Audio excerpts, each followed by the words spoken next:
God made everything. Aunt Anne gathered her class of 6 children on a colorful rug. Hello, everyone, she smiled. Today, we're going to hear a super special story about how everything began. It's from the Bible, in a book called Genesis. In the very beginning, Aunt Anne began, there was nothing but darkness and a big, empty space. But God was there, and God had a wonderful plan.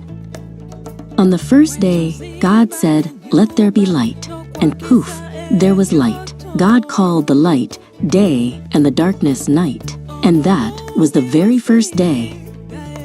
On the second day, God made a big, big space above the earth.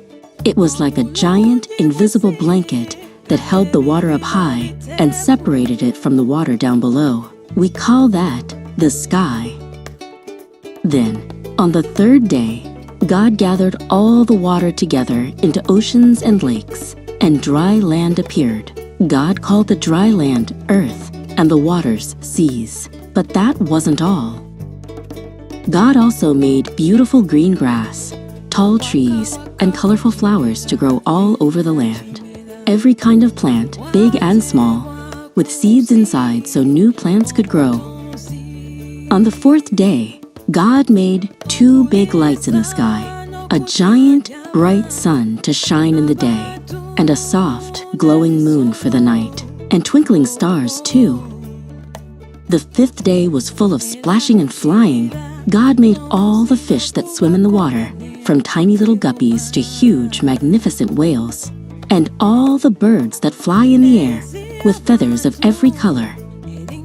On the 6th day, God made all the animals that walk and crawl on the dry land, big animals, small animals, wild animals, and gentle animals, every single one. And then, on the very same 6th day, God made people. He made them special, in His own image. And God looked at everything He had made, and He saw that it was very, very good.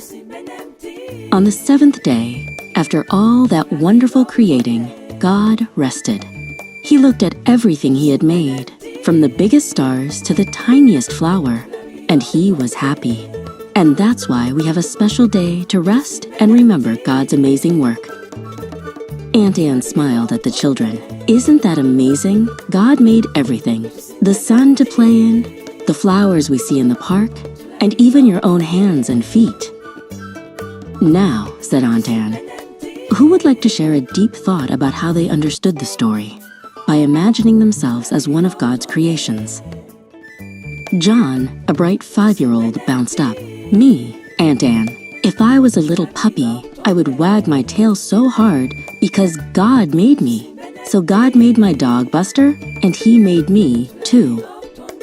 Aunt Anne hugged John. Yes, John, that's exactly right. God made your dog Buster, and He made you too. He made every single wonderful thing, and He loves all of His creation.